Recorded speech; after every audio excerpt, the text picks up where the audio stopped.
Hello everyone, and welcome. There's been a slight change of plans. Anne and I came out here, we were hoping to bring the hammocks. Yesterday was Canada Day. Some of the neighbors set off fireworks. Lucy started shaking like a leaf. She doesn't do well in storms anymore. And we're going to be here all week, and I know they're calling for rain tomorrow morning for a while. If we try and stay in the hammocks, Lucy has to stay in her little tent underneath, and it doesn't work. If it starts to rain, she panics and she starts to jump up and down and trying to get into the hammock. So, poor dog's getting older. We decided to make it easier on her. We brought the tent with the cots. We're all going to sleep in the tent. That way if it rains, Lucy's right there with us. She's going to be okay. That being said, we've got the tent set up. The cots are in there. Anne's laying in there having a little bit of a rest right now. Later on tonight, we're going to put the fly on the tent to make sure we're covered for the rain for tomorrow. But for now, we're just letting it air out. You can probably see behind me I've set up a tarp. If it rains in the morning, I'll have the chairs under there tonight before I go to bed. I can just go sit under there and get out of the rain. This end, I've got both corners up high. Before I go to bed tonight, I'm going to drop one corner. That way, if it rains overnight, the rain will just run right off it. We should be all well and done. I went and gathered the pieces I need to build a tripod.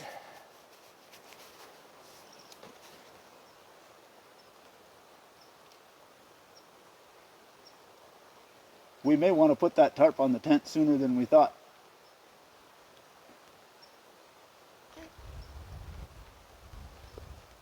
Because I'm feeling the odd raindrop. Wasn't supposed to start until tomorrow morning.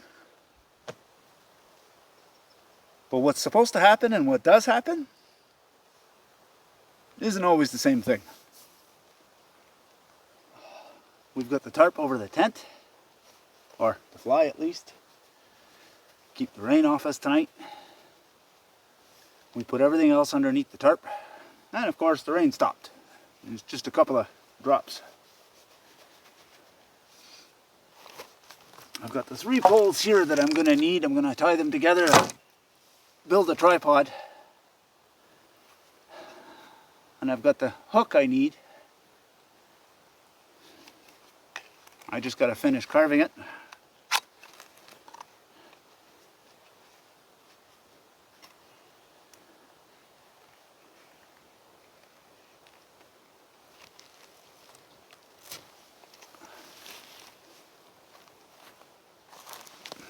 I wasn't paying attention and I started carving the beak on the side of the hook instead of at the back. So I just carved an extra notch. It'll still work.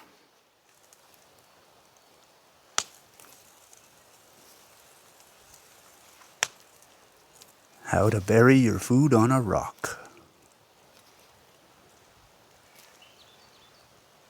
So supper has been pulled off the fire and it's just simmering. So now I'm going to show you what I'm prepping for dessert. I've got my cast iron Dutch oven. I've already lined it with a piece of parchment paper.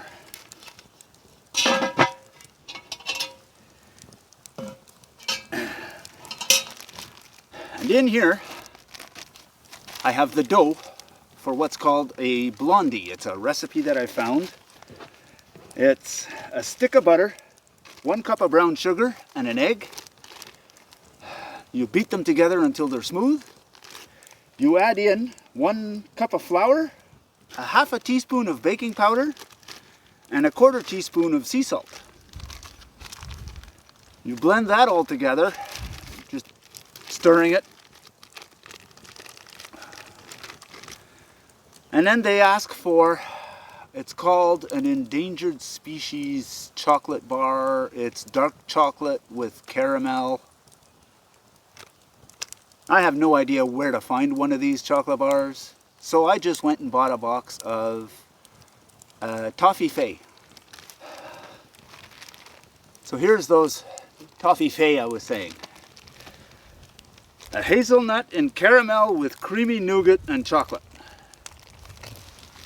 So what I did is, it comes in a little box like that. They say to chunk up the chocolate bar.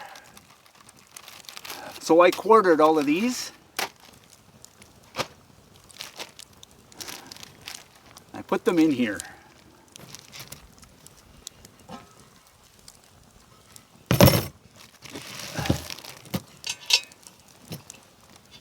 Now,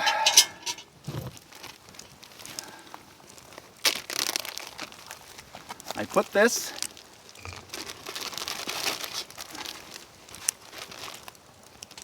in the center.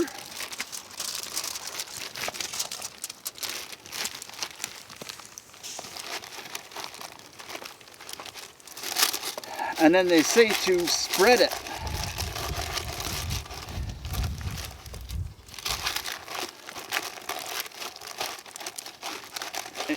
In a thin layer.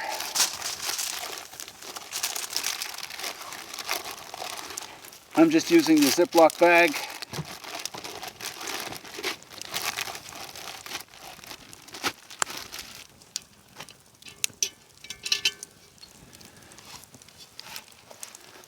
So that's what it looks like.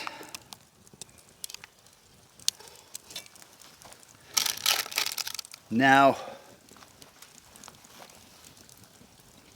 according to the recipe that I found, they do it over charcoal.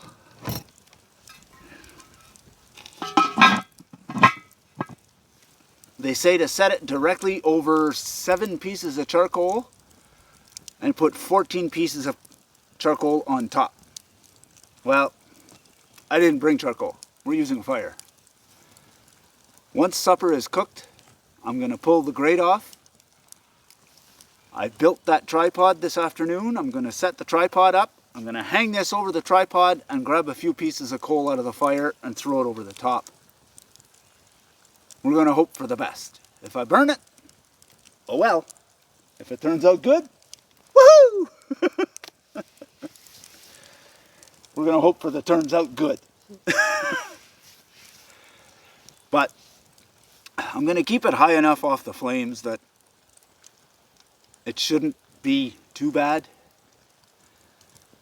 They say to check it after 15 minutes, and it takes about 20 minutes if you're doing it on the charcoal. I'm doing it over the fire. I'm probably going to check it sooner than that. And we'll see how it goes. So now we're just waiting for supper to be ready. As soon as it's ready, I'll pull off the grate and I'll bring you back when I set up the tripod and hang this over. So here's our supper. Hamburger helper. Looks delicious. But before I eat, I'm going to remove that grill and get dessert on the go.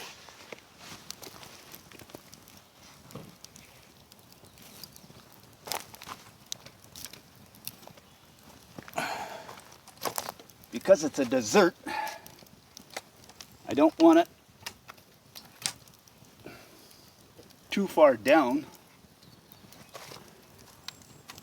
too close to the fire. But I'm going to be knocking this fire down in a second.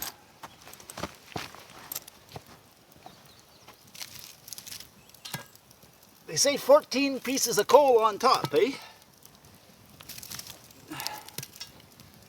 That looks like about 14.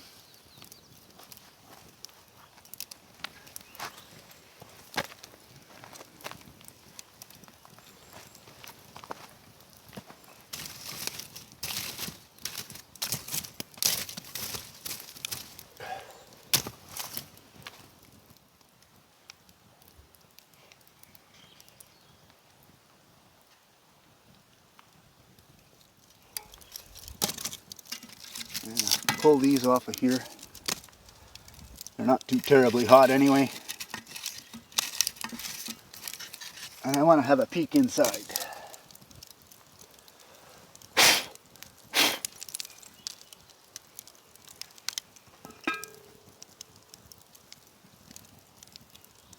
No, that's nowhere near ready.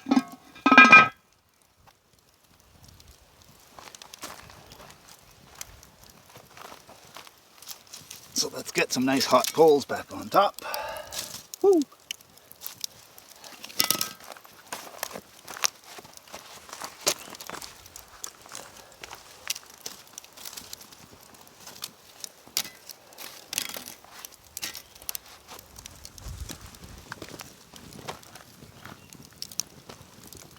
Okay, so it's been another 10 minutes. Let's see if this is improved.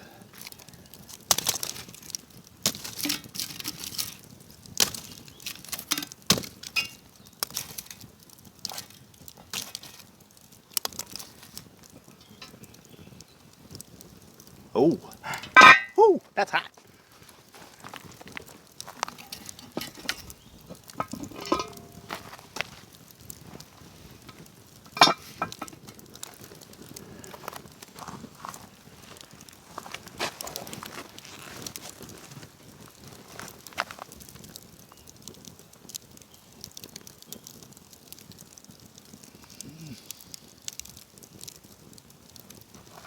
Just a few more minutes, I think. But it's looking good.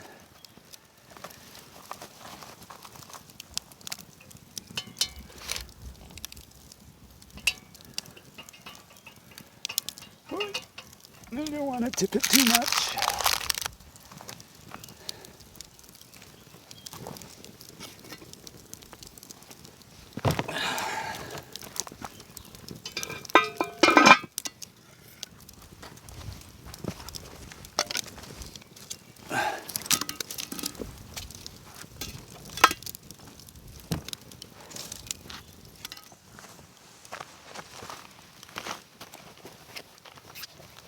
Okay, after what I saw last time, ready or not, it's ready.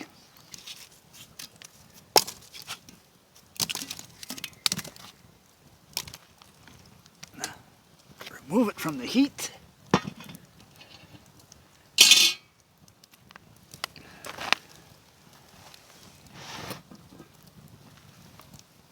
Wow, yep, that's still hot. These gloves are not very thick. Okay, let's see.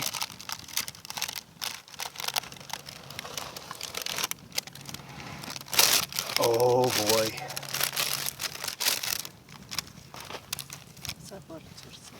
Yeah. They say to let it cool for a few minutes before you cut it. But in the cast iron, it's not going to cool in there. Not anytime soon anyway. So we'll leave it on the cutting board for a few minutes. And then we'll try it out. So we turned it over on the cutting board. So now it's bottom side up, and the bottom is a little bit darker than the top. But it looks good.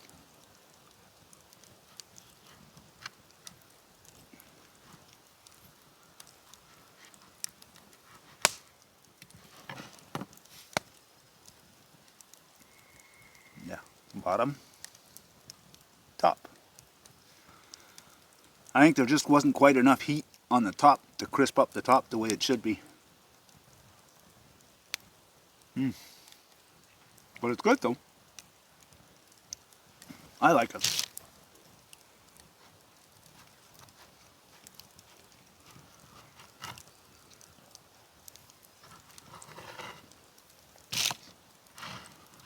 Yeah, the longer it sits, the crispier it's getting. Mm-hmm.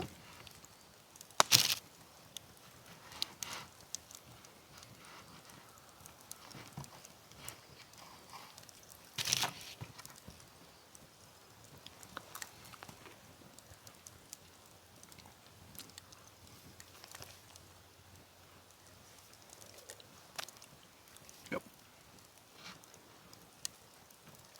Oh, I broke that piece. I gotta eat it. Mm-hmm.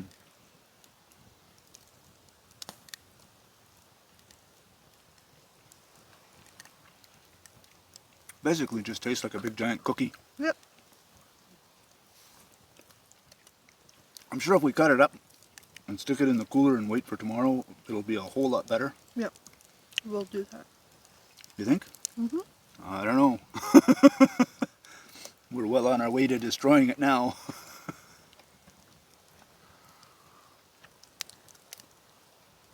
Maybe we'll cut some up, put a few pieces in the cooler, and see what they're like tomorrow. So we're going to enjoy the rest of our evening. We'll see you in the morning. Have a good night.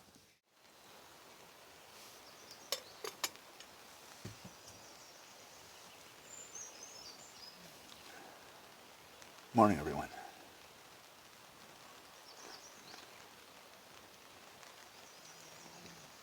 Oh, that first sip is hard to beat.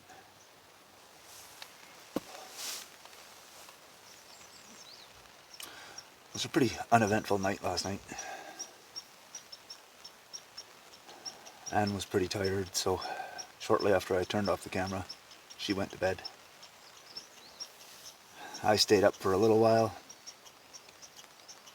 sat by the fire. I had one of the thermocells going, trying to keep the mosquitoes at bay. Decided it was time to get ready for bed. And figured, I'll turn off the thermocell, I'll take my insulin, I'll go to bed. Turned off the thermocell, I came and put it away, sat down to take my insulin. About halfway through, that wall of mosquitoes hit. They got nasty. Lesson learned. Take the insulin, then turn off the thermocell. As far as the rain goes, I don't know if you can hear it gently on the tarp. We had a couple of showers last night. And then this morning it's been like this. A little sprinkle, it stops. A little sprinkle, it stops. That's okay. This is a lot better than the heavy rain they were calling for.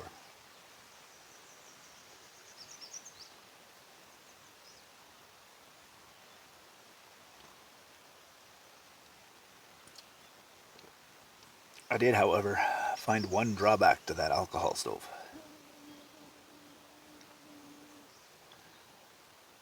Normally I get up, I make this little pot of coffee, I drink that.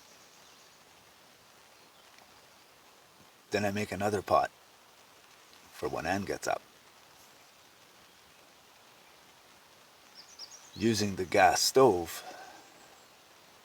whenever she gets up, even if the coffee's cold, throw it on the gas stove, light it for a few seconds, coffee's hot again, turn it off. Alcohol stove, that's a whole other process.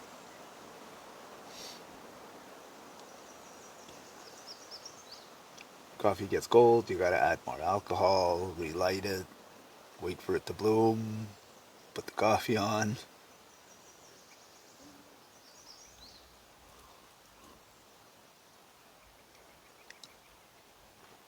That's okay, I'll just make this pot,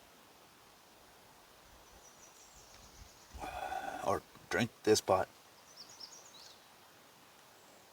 and then I'll get the water in the kettle, I'll grind the coffee, I'll get everything ready, and when I hear her rustling around getting ready to get up, I'll light the stove and make the coffee.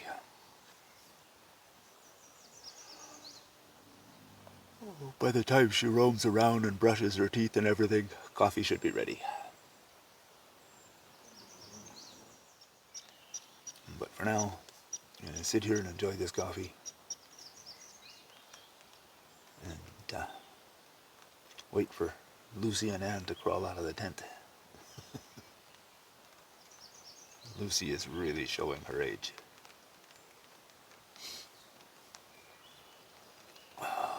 Normally when we come out here, as soon as I get up and come out of the tent, Lucy comes out and she's running around exploring the woods and chasing the squirrels.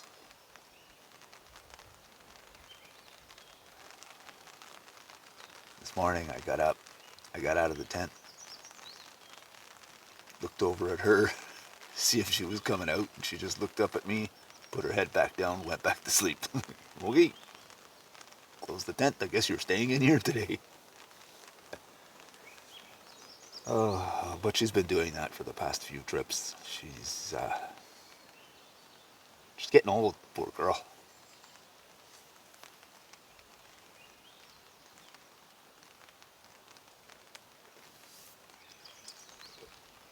Which is why we brought the tent, because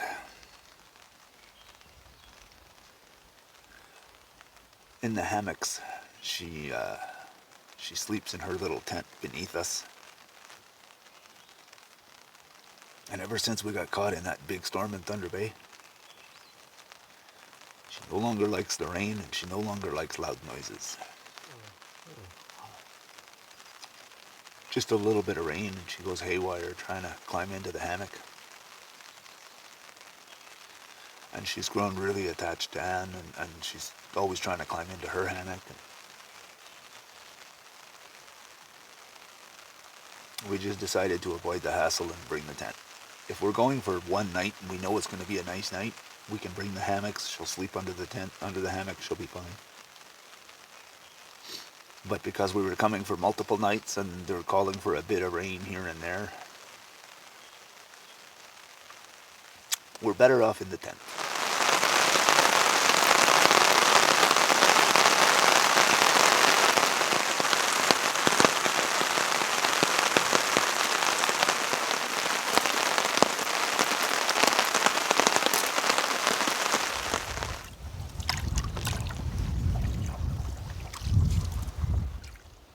We decided to go together and paddle back to the car for a bit of a resupply. And this is what the camp looks like from the water. So it only rained for maybe an hour this morning, hard. The rest of it was a bit of a sprinkle here, a sprinkle there. By about 10:30 it stopped altogether. We had a nice little ride in the canoe. We went back to the car to gather up a couple of things that we needed for supper tonight. Now Anne's in the tent reading her book, and I'm just replenishing a little bit of the firewood.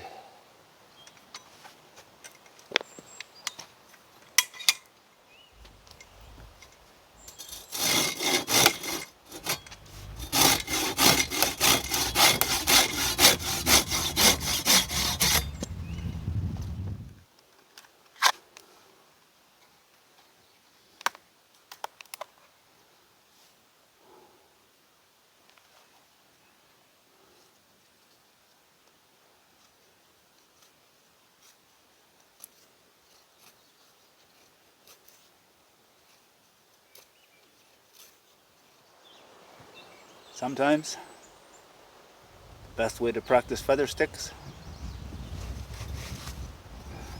is just to put something on the ground and practice making curls.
to see an epic dinner.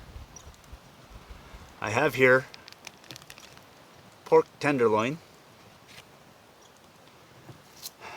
and in this bottle there's a little bit of salt, some Montreal steak spice, some garlic powder, and just a little bit of smoked paprika.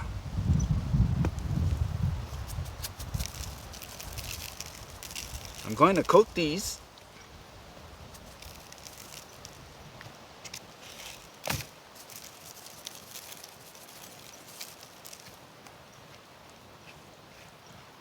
then I'm going to put the cast iron Dutch oven over the heat, and I have to sear these on all sides.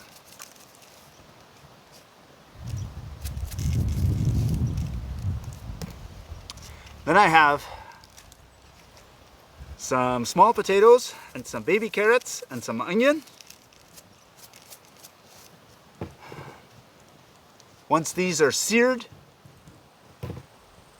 I take them out.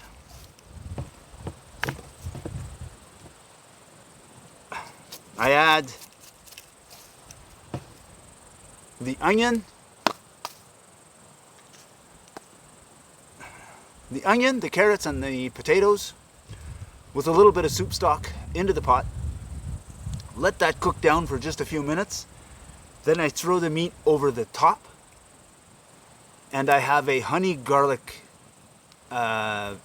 spread that I'm going to, you're supposed to brush it on. I don't have a brush. I'm going to spoon it on close enough. Then I pour the rest over the veggies and let it go.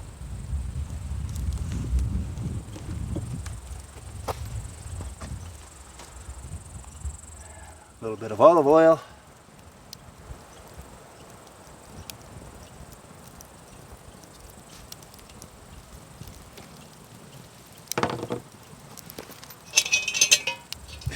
Pan around, make sure to coat the bottom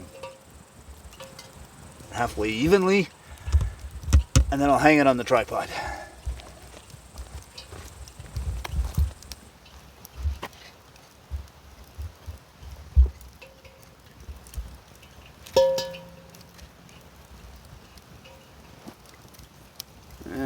Maybe one more turn. I'm going to sear it, I don't want to burn it.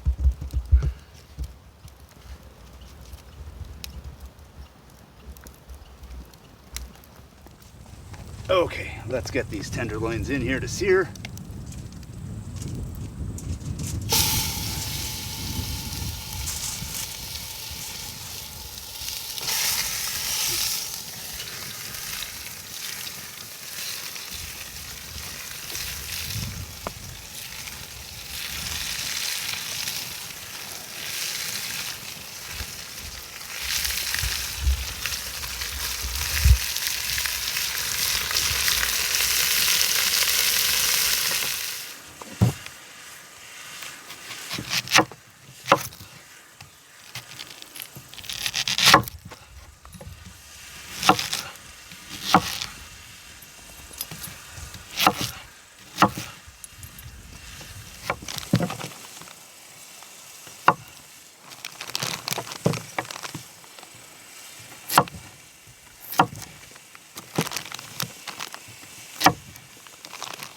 Now that these have been seared on all sides, I have to take them off. Catch them before they go in the fire. Nice save. Now I've got a little bit of soup stock, chicken soup stock, and I'll pour that in there.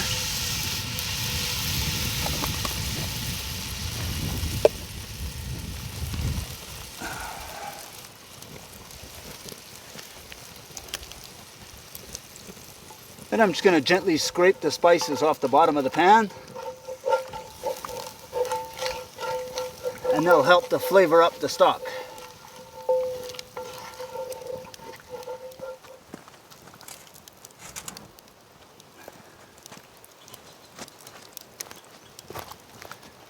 Now Anne has graciously cut up some onions.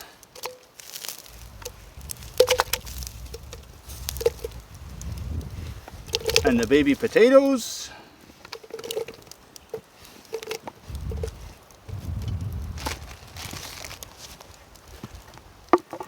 And we're going to toss in a couple of baby carrots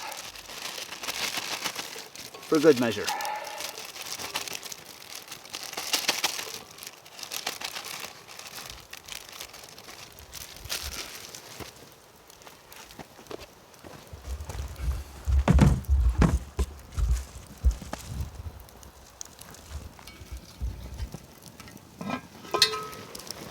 Okay.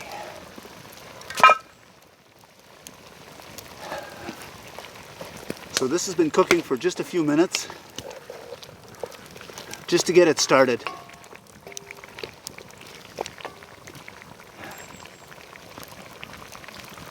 Now I gotta add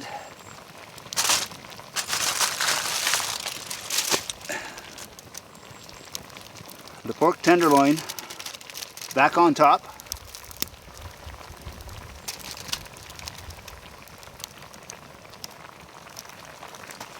Oh.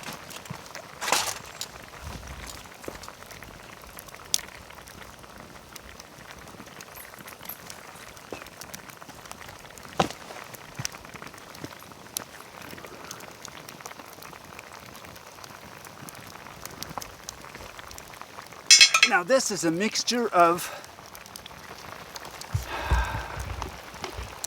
a third of a cup of honey, a teaspoon of Worcestershire sauce, and a couple of cloves of garlic minced. They say to brush it on the meat. I don't have a brush out here, so I'm just gonna pour it on and then pour the rest over the veggies.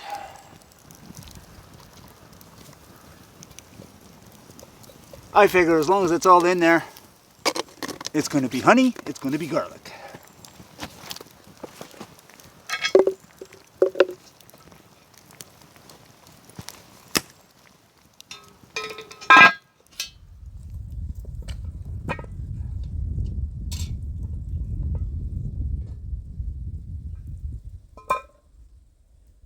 Oh, that's smelling fantastic.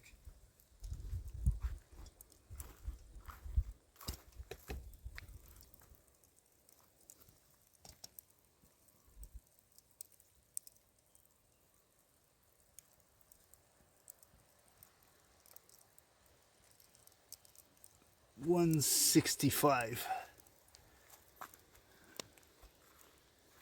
So it may have been there just a little bit longer than we wanted, but that's okay. It's pork. I'd rather have it cooked than not. Now we pull the pork out.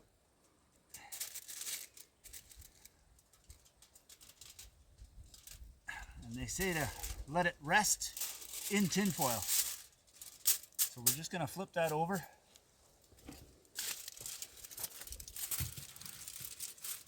Let that rest.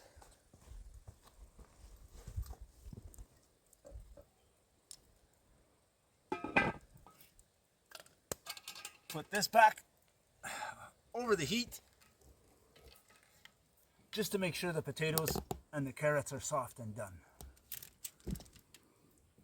Take one of these tenderloins. Oh, I gotta grab my knife.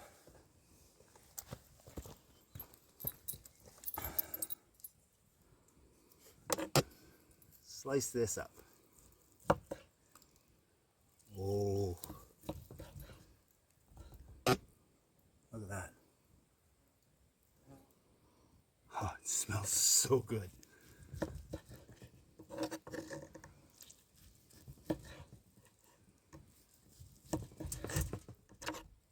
Oh.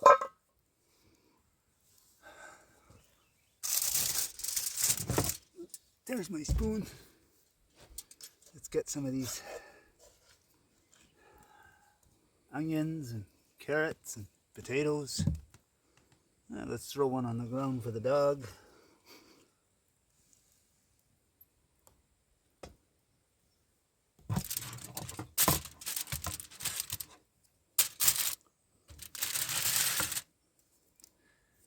get a few pieces of this tenderloin.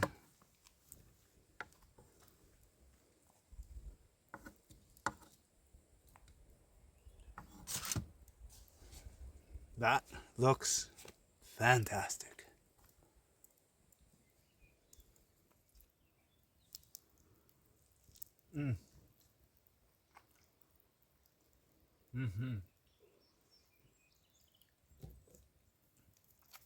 Oh, that is very good.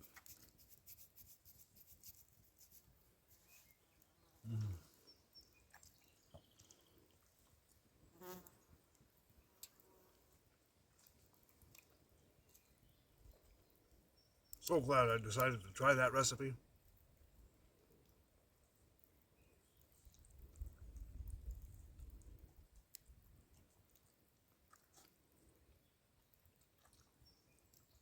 They say to do it in the oven at home, but hard to beat cooking over a fire.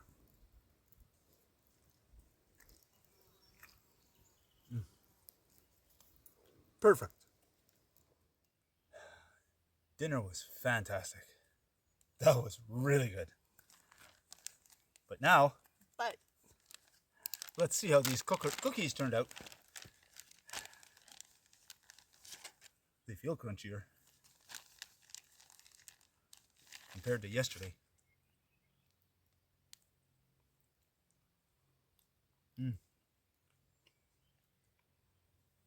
Way better. Way better. Which is something I don't normally say. Usually if it's a cookie, I prefer eating it right out of the oven. These, being a blondie, they're a little bit crunchier on the outside now, but the center is still tender. Oh.